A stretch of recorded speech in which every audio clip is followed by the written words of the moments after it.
ازيكم يا بنات؟ عاملين ايه؟ يا رب تكونوا بخير. بمناسبة بقى شم النسيم هنعمل مع بعض المنجقونة البورسعيدي، حاجة كده سهلة وبسيطة.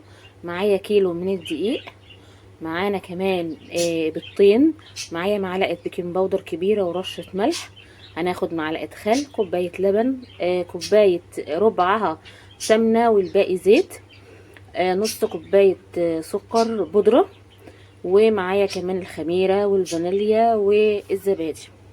خلاص، يلا بقى بينا نصلي على سيدنا محمد عليه افضل الصلاة والسلام، ونبدأ كده مع بعض نعمل المنجقونة بتاعتنا. طبعا اول حاجة هتجيبي معلقة سكر، و يعني ايه ربع كوباية من المية الدافية عشان نعمل التست بتاع الايه بتاع الخميرة. تمام. هنقلب بقى ايه زي ما انتوا شايفين كده، نبدأ اللي احنا نسيبها مع بعض كده 10 دقايق بالظبط علشان تخمر. خلاص، وهي بقى قبل ما تخمر كده هنجيب بقى ايه المقادير اللي هي السايلة، ونبدأ اللي احنا في البولة الجميلة دي نبدأ اللي احنا نحطها على بعض. اول حاجة هنحط كوباية اللبن، و معاها كوباية اللي هي ربع السمنة على الزيت، نص كوباية السكر. تمام.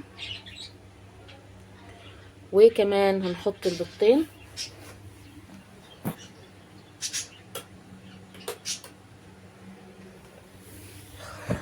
ماشي. وهنحط الاول هنحط معلقه الخل. بصوا، لو بتستخدمي معلقه كبيره هتحطي معلقه واحده، لو معلقه صغيره هتحطي ايه معلقتين كده. وكمان هناخد مع يعني ايه يعتبر برضو معلقتين من الزبادي. ماشي.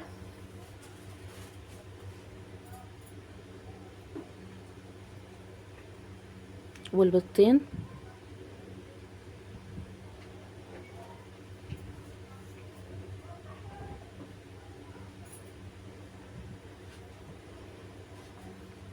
وهنحط اخر حاجه اللي هو كيس الفانيليا.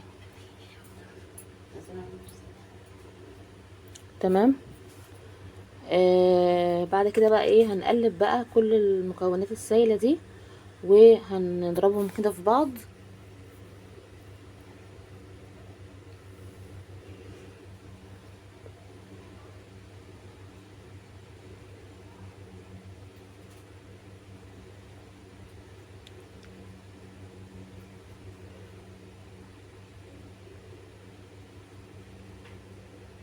بصوا، طريقة سهلة وبسيطة جدا، وهتطلع معاكي المنجقونة ما شاء الله مظبوطة، ومقاديرها يعني ما شاء الله حلوة.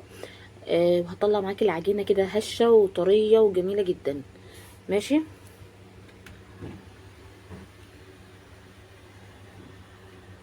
هنجيب بقى ايه الطبق كده يكون واسع معاكي، ونجيب اللي هو كيلو الدقيق.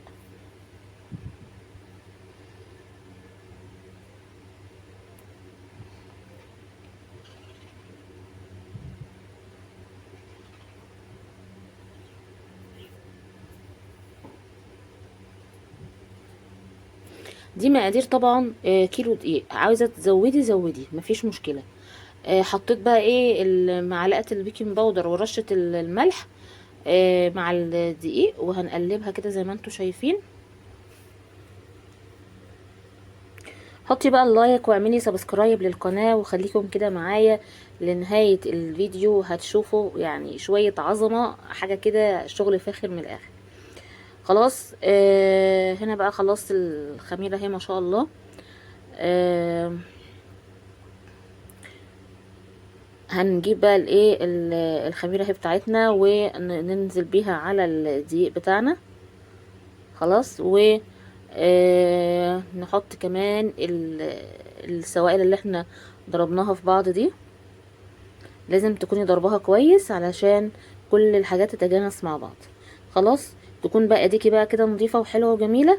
تبداي بقى اللي انت بقى ايه تعجني بقى العجينه بتاعتك كده واحده واحده خالص، لغايه ما الدقيق مع السوائل اللي احنا حطيناها مع الخميره كل ده يتشربوا في بعض، وتلاقي بقى ايه العجينه لمت معاكي كده وبقت ايه طريه وجميله. خلاص طبعا بتاخدي 10 دقايق مثلا انت تعجني فيها. طبعا لازم وانتوا بتعجنوا كده ايه تفضلوا بقى ايه تصلوا على سيدنا محمد كده وتسموا بالله علشان العجينه تطلع معاكم حلوه يعني. بصوا ما شاء الله انا فضلت اعجن فيها ال10 دقايق اللي انا قلت لكم عليها. ماشي. بصوا ما شاء الله اتلمت في ايديا ازاي. هتسيبيها بقى ايه في الطبق كده وتغطيها، و هنسيبها حوالي ساعة ونص. ساعة ونص بالظبط وهرجع معاكم تاني علشان نشكل بقى المنجقونة بتاعتنا وتشوفوا بقى الاشكال اللي انا هعملها معاكم. طريقة كده سهلة ومبسطة واي بنوتة تقدر تعملها. فزي ما قلت لكم هنسيبها تخمر الساعة ونص ونرجع بإذن الله مع بعض نكمل المنجقونة بتاعتنا. بصوا حبايبي ما شاء الله العجينة اهي خلاص خمرت. هنجيب معايا كوباية لبن كبيرة، يعني تكون دافية سيكة كده، ومعاها صفار البيضة، وكمان كيس فانيليا ده اللي هو الدهان بتاع وش المنجقونة. خلاص الصفار ما تحطيش البيضة كاملة، صفار بس. هنقلبه زي ما انتوا شايفين كده، وهنبدأ اللي احنا نشكل مع بعض بقى الايه العجينة.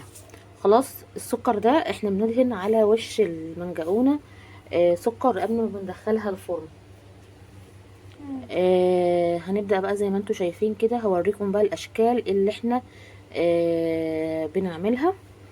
ماشي. حاجات سهلة وبسيطة جدا. بتبدأ انك تاخدي قطعة كده وتفركيها بايديكي زي ما انت شايفاني كده. تمام. علشان ترفعيها كده وعلى الرخامة كده ايه تلفيها كده زي ما انت شايفة. تمام. صلوا على سيدنا محمد عليه افضل الصلاة والسلام. هنبدأ كده بقى نلفها وتروحي اخداها البرمة اللي انت شايفاها دي. ده اول شكل. ده اول شكل في المنجقونة بتاعتنا. نعمل مع بعض شكل تاني. هوريكم طبعا زي ما قلت لكم الاشكال كلها علشان اللي تحب الشكل المعين. بس احنا عامة يعني حتى لو يعني بتروحي تشتريها مثلا من مخبز او حاجة، بيبقى عامل كل الاشكال دي، ما بيبقاش اسطمبة واحدة يعني او شكل واحد، لا بيبقى عامل كل الاشكال اللي انا هوريها لكم دي.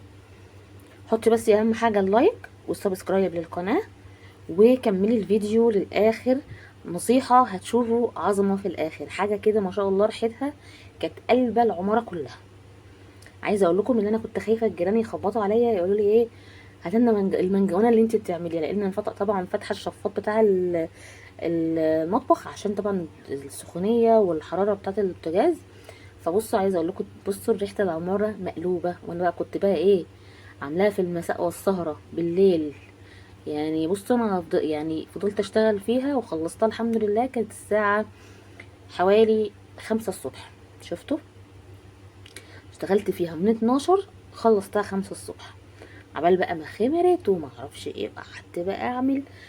فيعني والعيال بقى طبعا حواليا وكده فرحة يعني ايه بتبقى للعيال يعني. خلاص ده الشكل التاني بقى اللي هو الحلزوني ده. ماشي.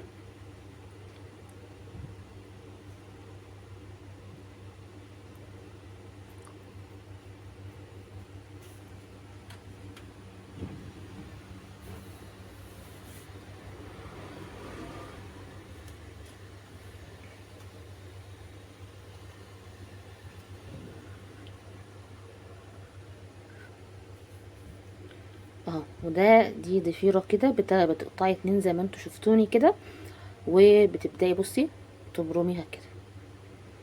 شايفين الجمال.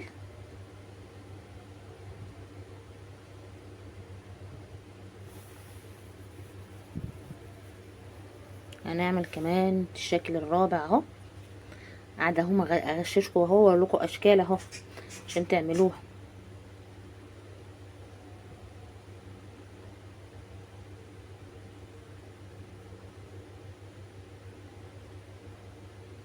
بصوا دي ضفيره برضو اخرى برضو، بس ايه طبعا ما بتتحطش طويله كده، بتقطعيها كده ايه من النص كده علشان ايه يبقى الحجم الايه دوت يعني.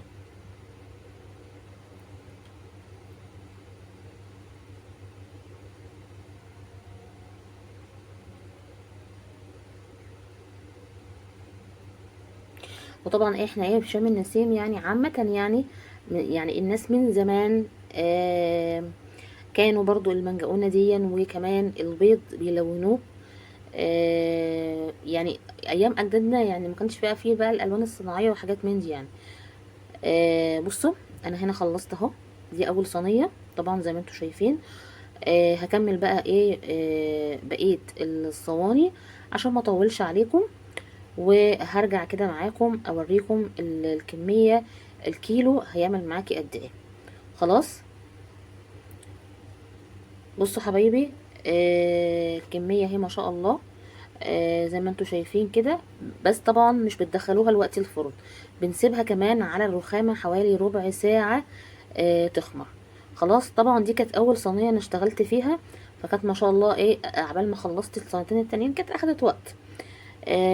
هنعمل بقى ايه، هندهن كده زي ما انتوا شايفين اهو.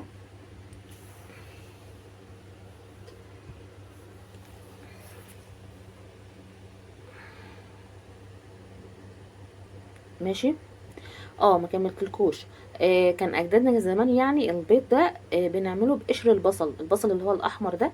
بتاخدي القشر بتاعه وبتغلي بتحطيه مع البيض وهو بيتسلق، بيغير لون البيض كده، بيديله كده اللون اللي هو الايه البنفسجي الجميل ده. وكذا بقى اختراع، ممكن كمان الكركديه. بتاخدي برضو شويه بسيطه كده من الكركديه تسلقيه يعني، والبيض برضو بيتسلق تحطي منه برضو بيدي لون جميل. ده كانت من حاجات يعني ايه بتاعت ايه شم النسيم يعني العادات بتاعتنا يعني.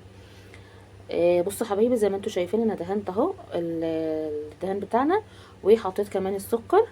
هندخلها بقى الفرن حوالي من 10 دقايق كده لربع ساعة لغاية ما تستوي معانا. وهكمل بقى بقية الكمية اللي معايا كلها، وهوريكم الشكل النهائي بإذن الله في نهاية الفيديو. بصوا بنات ما شاء الله المنجقونة وجمالها، اللهم صل على النبي. بصوا حاجة كده عظمة، يعني هو شكلها بيتكلم عن حلاوتها وعن جمالها. ما شاء الله حلوة جدا. دي مش الكمية كلها على فكرة، ده انا ايه ده الجزء الاولاني اللي طلع. فقلت اصوره معاكم كده ايه قبل ما يلتهموه اولادي. بصوا ما شاء الله حلوة جدا هشة.